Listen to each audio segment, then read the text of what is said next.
Hello everyone, मैं Sumit Sangwan Lucent coaching classes में आपका फिर से स्वागत करता हूं। उम्मीद करता हूं आप सभी अच्छे होंगे। लास्ट क्लास में हमने टाइम एंड डिस्टेंस का फर्स्ट पार्ट पढ़ा था। आज हम सेकंड पार्ट पढ़ेंगे। फर्स्ट पार्ट में हमने टाइम एंड डिस्टेंस के फॉर्मूला, उनकी यूनिट्स और उनके साथ साथ कुछ बेसिक क्वेश्चन किए थे। आज हम सेकंड पार्ट में उसका कुछ एडवांस पार्ट करेंगे, जिसमें हम कॉन्सेप्ट ऑफ सेम टाइम सीखेंगे। मतलब अगर समय बराबर होता है तो हम क्वेश्चन को कैसे कम से कम समय में सोल्व करेंगे।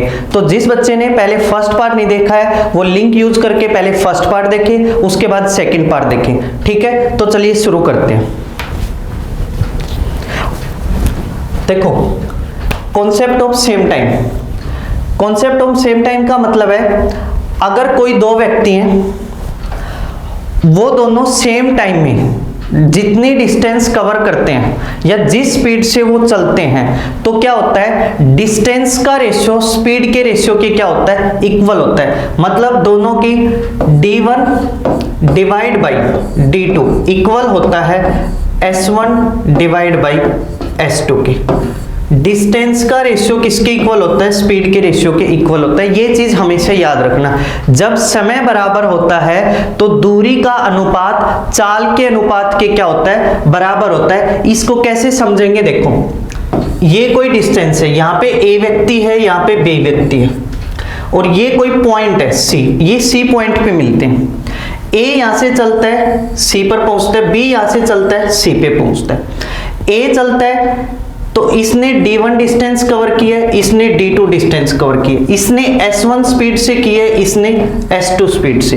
अब ये मान लो दोनों के दोनों 7 बजे चले और ये 8 बजे यहाँ पे पहुंचे, तो दोनों, अगर A 1 घंटा चला है तो B भी 1 घंटे चला है, मतलब दोनों का टाइम क्या है, सेम। तो टाइम का फॉर्मूला A और C, A से C तक जाने के लिए जो टाइम लगा होगा वो टाइम हम कैसे निकालेंगे, d1 डिवाइड बाई s1। ऐसे ही अगर हमें C to B या B to C तक जाने में जो टाइम लगा होगा वो कैसे निकालेंगे, d2 डिवाइड बाई s2। अब t और t दोनों जगह पे क्या है, बराबर है, तो वैल्यू रखेंगे d1 divide by s1 equal होगा d2 डिवाइड बाई s2।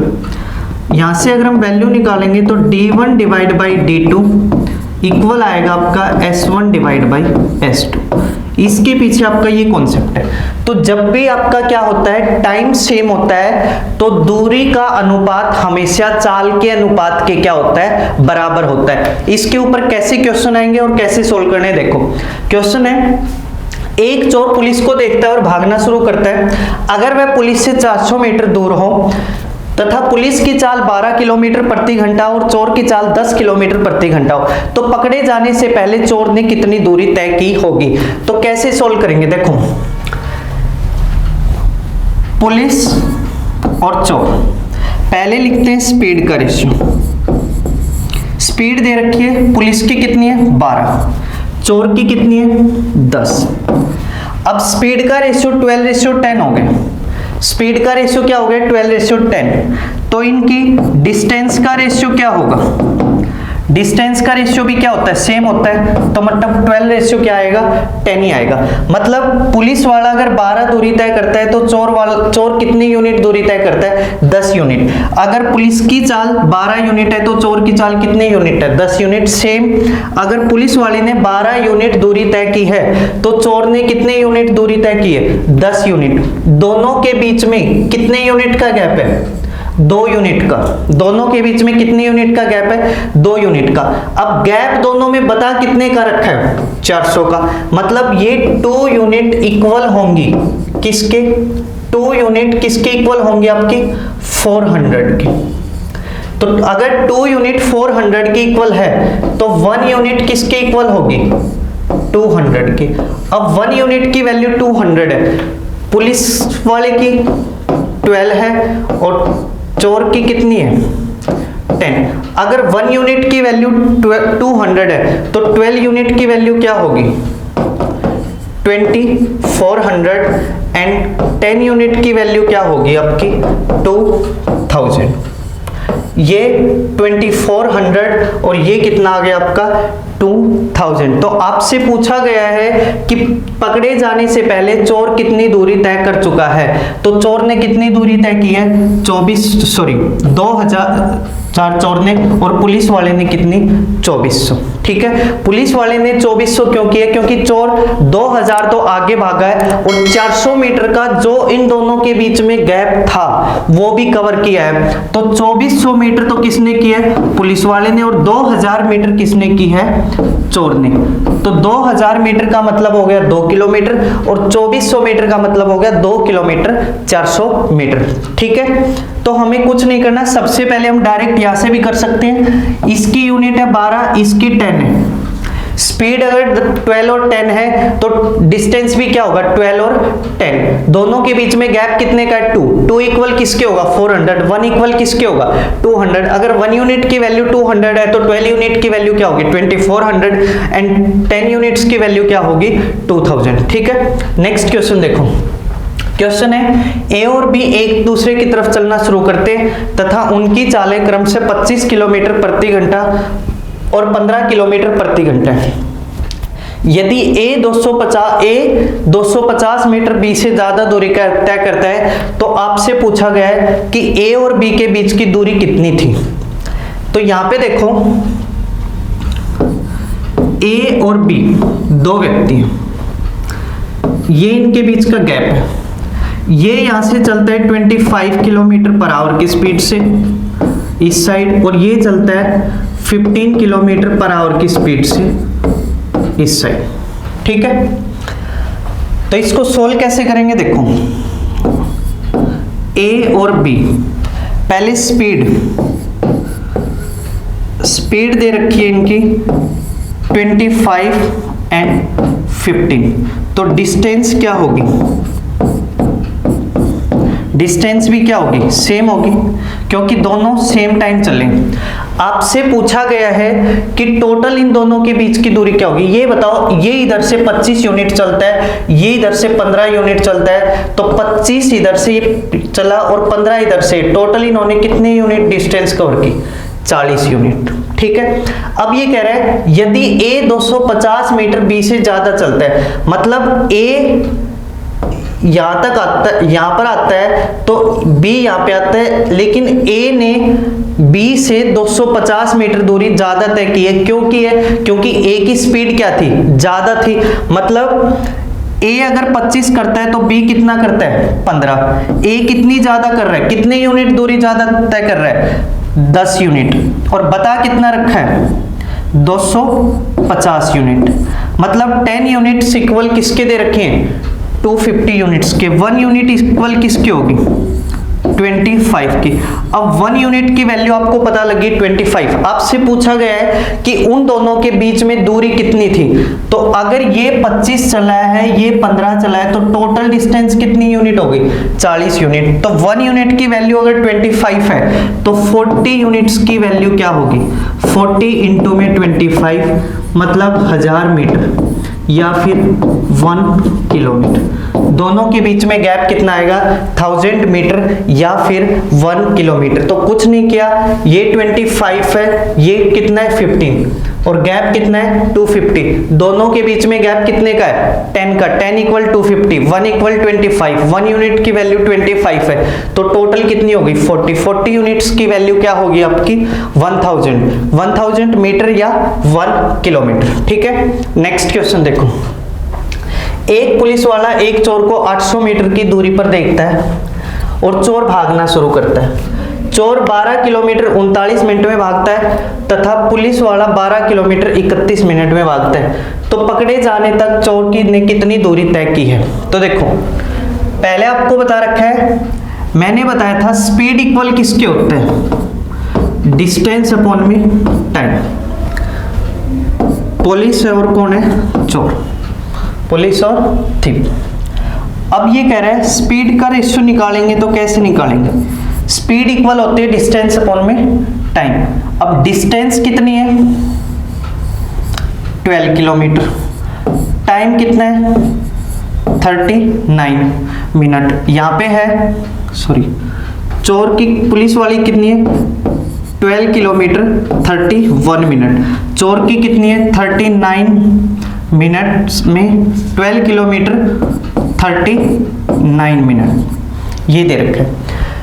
चोर पुलिस है वो 12 किलोमीटर की दूरी 39 मिनट में तय 31 मिनट में तय करता है, जबकि चोर है वो 12 किलोमीटर की दूरी 39 मिनट में तय करता है।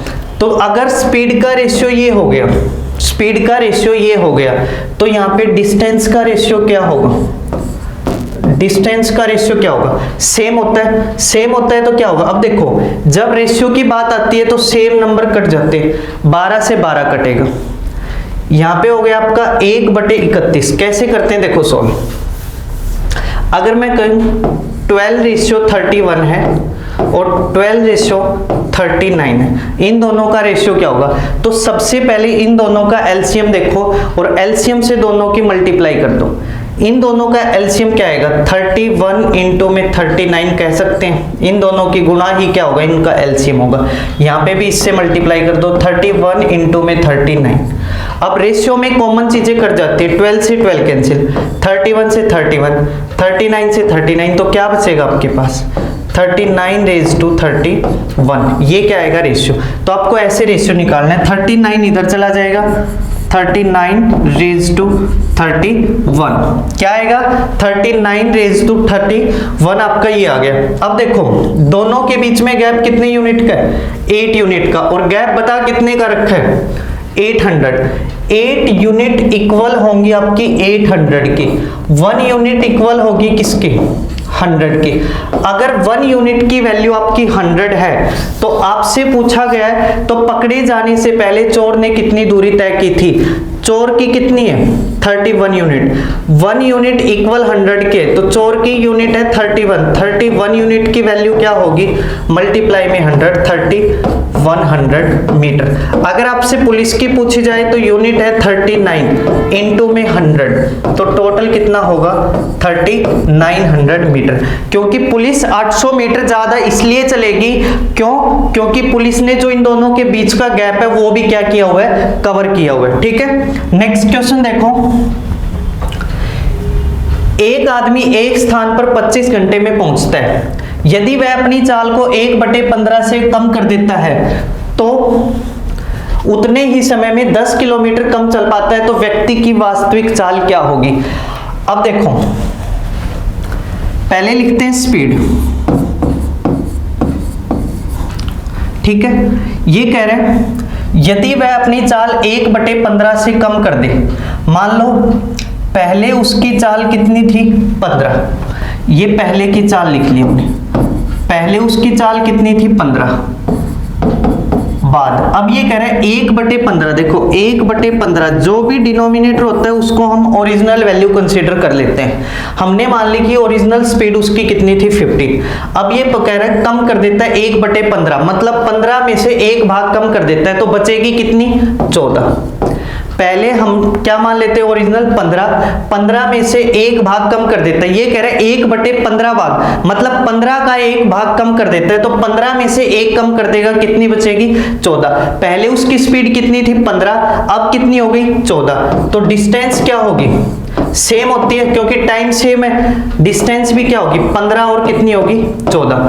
अब ये कह रहे हैं तो उतने ही समय में वो 10 किलोमीटर कम चल पाता है, पहले 15 चलता था अब कितना चल रहा है 14, मतलब कितने यूनिट कम चल रहे हैं 1 यूनिट। 1 यूनिट की वैल्यू कितनी बता दी 10, अगर 1 यूनिट की वैल्यू 10 है तो 15 यूनिट की वैल्यू क्या होगी 15 गुणा में 10, 150 किलोमीटर वो पहले चलता था। आपसे पूछा गया है तो उसकी वास्तविक चाल क्या होगी, स्पीड किसके इक्वल होता है डिस्टेंस अपॉन में टाइम। डिस्टेंस आ गई 150, पहले वो 150 किलोमीटर चलता था कितनी देर में 25 घंटे में, तो 25 से भाग कर दो, 25 छिके 150, आंसर कितना आएगा 6 किलोमीटर पर आवर।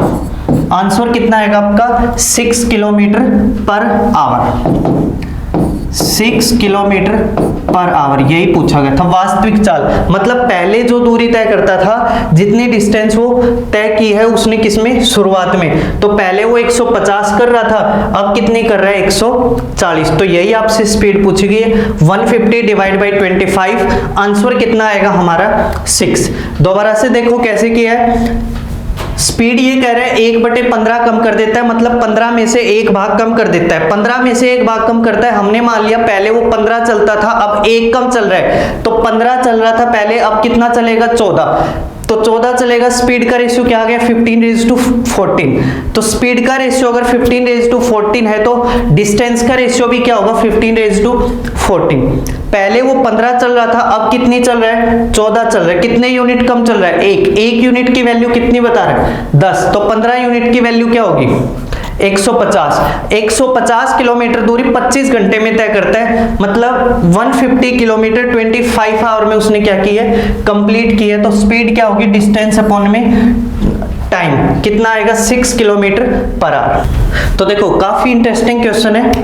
कैसे करना है सॉल्व, ये कह रहा है P व Q A से B की ओर एक साथ चलना आरंभ करते हैं। A और B ये आपकी कोई डिस्टेंस है, यहाँ पे 2 व्यक्ति हैं, दोनों का नाम क्या है, P है और Q है, ठीक है। A और B के बीच की दूरी यहां से यहां तक की जो डिस्टेंस है वो बता दिया आपको, कितने किलोमीटर है, 60 किलोमीटर। अब ये कह रहा है P की चाल Q से कम है, तो Q है वो B स्थान पर पहुंचता है और तुरंत लौटकर वापस चल देता है। तो B क्या करता, P की चाल कम है, Q की चाल क्या है, ज्यादा है। तो देखो Q है वो यहां से चलता है और यहां पर पहुंचता है और वापस लौटकर चलता है यहाँ पे, और P है वो यहां से चलता है और वो यहां तक ही जा पाता है। तो देखो Q A से B तक गया, मतलब 60 किलोमीटर तो ये तय कर ली, वापिस आता है और 12 किलोमीटर B से इस साइड मिलता है। तो 60 तो ये तय किया, 12 किलोमीटर ये, मतलब Q कितना चला है, Q कितना चला है, Q चला है 72 किलोमीटर। अब P सिर्फ यहां से लेके यहां तक ही गया, मतलब ये कितना चला होगा, 48 किलोमीटर ही चला है। तो P चला है 48 किलोमीटर, ये इनकी क्या हो गई, डिस्टेंस हो गई, ये इनकी क्या हो गई, डिस्टेंस। रेशियो बनाएंगे, 24 तिया 72, 24 दूनी 48, मतलब रेशियो आ गया 3:2। अगर डिस्टेंस का रेशियो 3:2 है तो स्पीड का रेशियो भी क्या होगा, क्योंकि टाइम क्या है, सेम है। जितने टाइम में ये यहाँ पे जाके वापस है उतनी देर में ये, तो टाइम क्या होगा, दोनों का सेम होगा, तो स्पीड का रेशियो भी क्या होगा, 3:2। अब देखो ये कह रहा है P की चाल Q से 5 किलोमीटर प्रति घंटा क्या है, कम है। P की चाल कम है, यहाँ पे कितने यूनिट, Q की 3 यूनिट है तो P की कितनी यूनिट है, 2। तो दोनों के बीच में डिफरेंस कितने का, 1 का। 1 इक्वल किसके होगा, 5 के। अब 1 की वैल्यू 5 है तो 3 की वैल्यू क्या होगी, 15 किलोमीटर पर आवर, और 2 की वैल्यू क्या होगी, 10 kilometre per hour. 1 unit equal 5 के है तो 3 यूनिट किसके इक्वल होगी, 15 के, और 2 यूनिट किसके इक्वल होगी, 10 यूनिट के इक्वल होगी। तो आपकी P की चाल तो कितनी होगी, P की स्पीड क्या होगी, 10 किलोमीटर पर आवर, और Q की स्पीड कितनी होगी, 15 किलोमीटर पर आवर। तो उम्मीद करता हूं आज जो आपको पढ़ाया गया होगा वो अच्छे से समझ में आया होगा। फिर भी अगर कोई डाउट है तो जरूर पूछे। Thank you so much, have a nice day.